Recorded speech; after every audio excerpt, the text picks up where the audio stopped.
आयशा के क्या अब जनरल फैज हमीद को इमरान खान को वापस ला के क्या मिलता? आर्मी चीफ तो लग नहीं सकते थे, रिटायर हो गए 10 दिसंबर को। तो ना ही DGISI लग सकते हैं, सर्विंग होता है वो भी जनरल, हाँ हमें भी रिटायर्ड की हो जाती है। क्या ऐसा उनको ओहदा मिलना था, क्या ऐसा फायदा मिलना था कि इस हद तक वो गए? इस हद तक गए कि अलेजिडली, मैं फिर ये लफ्ज इस्तेमाल कर रहा हूं, कि वो म्यूटिनी क्रिएट करके अपने ही पेरेंट इंस्टीट्यूशन के अंदर फसाद करवा रहे थे। और एक जैसे कहना चाहिए, एक पॉलिटिशियन, एक पॉलिटिकल ग्रुप के साथ इतने नत्थी हो गए। क्योंकि अभी आप देखें ना, अभी एक पूरी, अभी मैं आपको एक एग्जांपल देता हूँ कि कल मैंने ये एक ट्वीट किया था जस्टिस काजी फाइज ईसा के हवाले से। उसमें मैंने कहा भी एक जनरल को पकड़ा हुआ है जिसने कि एक जत्थे को लॉन्च किया फैजाबाद में, और वो सारा ब्लास्फेमी को रीएक्टिवेट किया पब्लिक मैस लेवल के ऊपर। तो उसके ऊपर जितने रिस्पॉन्सेज आ रहे हैं ना, वो सारे, स्पेशली जो प्रो PTI अकाउंट्स हैं, वो कह रहे हैं कि एक जनरल क्यों, ये तो क्या बुरा कर रहा था, ये तो कोई ऐसा नहीं कर रहा था, जो आसिम मुनीर है वो असल में जिम्मेदार है, वगैरह वगैरह। सो दिस इज अलाइनमेंट इस हद तक। मैंने कभी ऐसे नहीं देखा। जनरल टिक्का खान का शायद था भुट्टो के साथ, लेकिन वो जियालों के लेवल पे नहीं था। मे बी वो भुट्टो और पार्टी लीडरशिप के साथ था। इस लेवल की अलाइनमेंट नहीं देखी है आयशा। इसके ऊपर क्यों ये आप बताइए, क्या मिलना था क्यों जनरल क्यों फैज से? भूल रहे हैं जनरल जनरल जिलानी और नवाज शरीफ को क्यों भूल रहे हैं आप? हाँ, उनका भी था, उनकी थी, लेकिन देखिए, जनरल जिलानी पर इक्लिप्स हो गए ना, ला के नवाज शरीफ को 81 में वो आए, और मेरे ख्याल से 85 में। ज, जमाना और था लेकिन अलाइनमेंट तो वैसी ही थी। हाँ, अलाइनमेंट्स में। देखें, आपसे चलें ये तो बिल्कुल डिटेल की बकबक है, इसमें नहीं पड़ते। आपने अंबानी साहब को नहीं देखा? इंडिया वाले जो अंबानी तो है। जी जी, अब मुकेश अंबानी जो है वो बादशाह है नहीं, लेकिन किंग मेकर वाली ऑलमोस्ट। ताकत रखते हैं। जी। ठीक है ना? उनको सियासत में भी आने की जरूरत नहीं है। मतलब ये कि उनके बेटे की शादी होती है तो जामनगर में एयरफोर्स, इंडियन एयरफोर्स जो है वो जहाजों को उतरवा रही है, जगह खाली कर रही है। तोबा। मतलब देखिए, फैज हमीद साहब को आई डोंट थिंक कि उनको कोई मिनिस्ट्री को चाहिए थी या उनको कोई ओहदा। हाँ। दो चीजें हैं। देखें, दो चीजें बड़ी जरूरी हैं जो कि अगर फर्ज करें इमरान खान हुकूमत में आ जाते तो जी। फैज हमीद के साथ क्या करते। जाहिर है उनको आर्मी चीफ तो बना नहीं सकते थे। हाँ जी। करते ये दो चीजें। एक तो ये है कि हमने देखा टॉप सिटी के स्कैंडल से जो चीज सामने आई कि एज ISI चीफ कितना वसी नेटवर्क था लूटमार का। हाँ। ठीक है, तो यही काम वो दोबारा से शुरू करते हैं। मतलब ये कि फर्ज करें रजा रूमी साहब, आपका कोई करोड़ों का कॉन्ट्रैक्ट है, बिजनेसमैन है, और इंशाल्लाह। आपका काम कहीं फंस फंस गया, तो आप हाँ। क्या करते?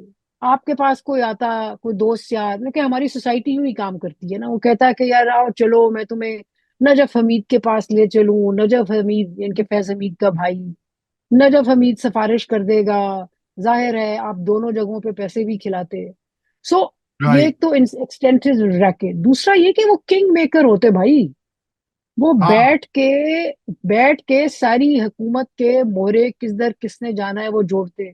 हम्म। दूसरी बात जो जरूरी है कि एक पॉसिबिलिटी ये है कि वो कोई एडवाइजर उनके लग जाते टू प्राइम मिनिस्टर ऑन से नेशनल सिक्योरिटी एंड इंटेलिजेंस। यार वो राइट, राइट। इतना मजे का वो मोहरा होता ना।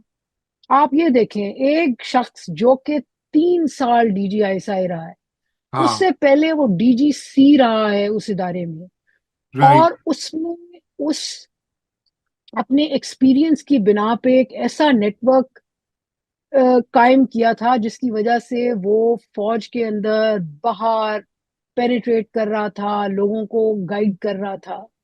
तो अगर वो हक ताकत में आ जाता, जस्ट इमेजिन, तो क्या होता। वो बैठ के एक अपने एक्सपीरियंस को ला के रख देता इमरान खान के कदमों में, और इमरान खान को गाइड करता कि क्योंकि टेक्निकली ISI प्राइम मिनिस्टर के अंडर है। यस। तो वो बैठ के प्राइम मिनिस्टर हाउस में एज एन एडवाइजर या प्राइम हाँ। मिनिस्टर्स ऑफिस में वो ISI को चलाते, राइट। और मजीद उसको कैसे पॉलिटिकली कंट्रोल करना है, पॉलिटिकली उससे क्या करना है, वो काम करते। सो he would have been more powerful than perhaps Imran Khan. हाँ बिकॉज, बगैर बगैर नजर आए हुए वो ताकतवर होते। राइट, तो ये राइट, तो ये तो ये जो सारी गेम प्लेइंग हो रही थी वो ताकत को मैक्सिमाइज करने के लिए हो रही थी ना। ठीक, ये वो वाला ठीक। मुकाबला है जिसकी अब जो है वो बसात पलटी गई। और वो अंदर हैं और हाफिज साहब चला रहे हैं और आईएसआई को कुछ काबू करने की कोशिश कर रहे हैं। लेकिन ये है कि, और मैं आपको बताऊं, ये प्रॉब्लम आईएसआई के साथ पहले भी रहा है। अच्छा। जिन जिन अफसरान ने, देखें आसिफ नवाज जंजुआ किस तरह इतने इफेक्टिव हो गए कि बक करवाने आर्मी चीफ का घर और दफ्तर, क्योंकि उनका एक्सपीरियंस आईएसआई का भी था, एमआई का भी था।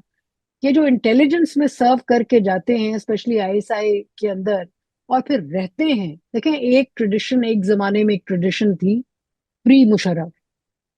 प्री मुशर्रफ ट्रेडिशन ये थी कि जो भी एक दफा आईएसआई में बड़ा अफसर चला जाता था उसको ये वापस जीएचक्यू में भी नहीं आने देते थे, ओ, ताकि वो उसका असर जो है इदारे पे ना हो। ओ, मुशर्रफ साहब ने वो तब्दील कर दिया।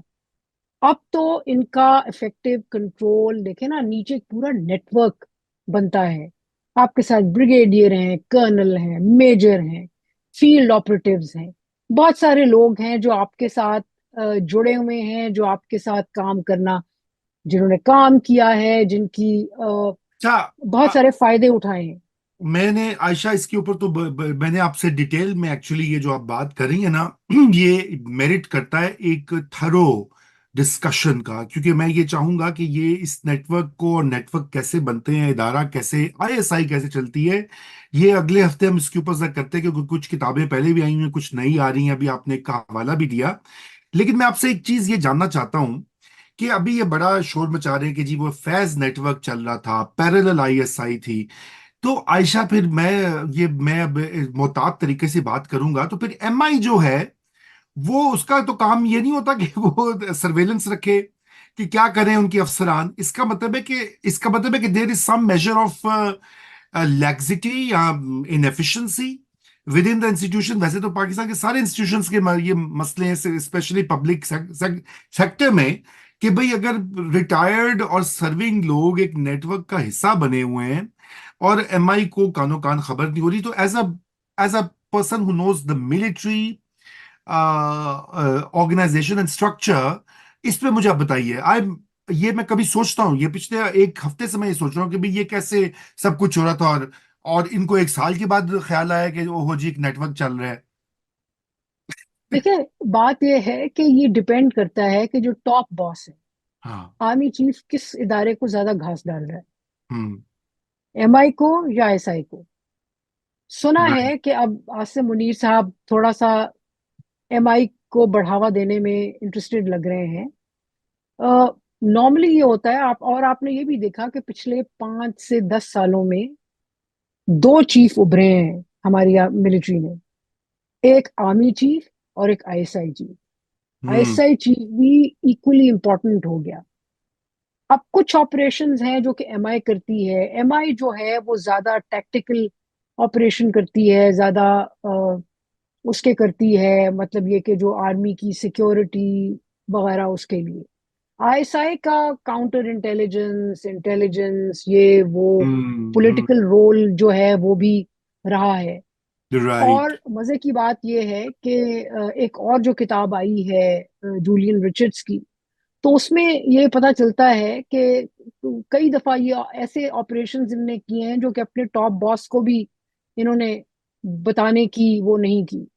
सो आईएसआई का प्रॉब्लम स्पेशली अफगान वॉर के बाद ये रहा है कि एक तो ये बहुत जरा एटोनमस सी, एटोनमी की तरफ जा रही थी। मतलब ये कि पैसे आप देखें ना, मेहरान बैंक स्कैंडल से आप शुरू करें अगर, तो वो हाँ। बिजनेसमैन से इधर उधर अपने पैसे भी ये खुद इकट्ठे कर लेते हैं। जाहिर है पैसों के साथ ताकत भी आ जाती है। तो उसकी वजह से, और अगर आर्मी चीफ डिपेंडेंट हो इस ऑर्गेनाइजेशन पे, तो फिर जाहिर है मसाइल पड़ते हैं। लेकिन राइट। जहां आर्मी चीफ जो हैं उन्होंने कोशिश की है कि जी जरा इसको पीछे धकेला जाए, इसको एमआई को आगे किया जाए। ये एक जंग है जो कॉन्स्टेंटली एक इंस्टीट्यूशनल वॉर है जो कि चलती है और आगे भी चलती रहेगी जब तक कि, मैं समझती हूँ कि जब तक एक फेयर अकाउंटेबिलिटी का प्रोसेस और ट्रांसपेरेंसी का प्रोसेस और accountability in terms of parliament नहीं होता, तो ये जो इंस्टीट्यूशन के आपस में हैं वो, एक तो वो धक्के चलेंगे। दूसरी बात ये है कि अफवाज में दुनिया भर की इंटर सर्विसेज राइवलरी होती है।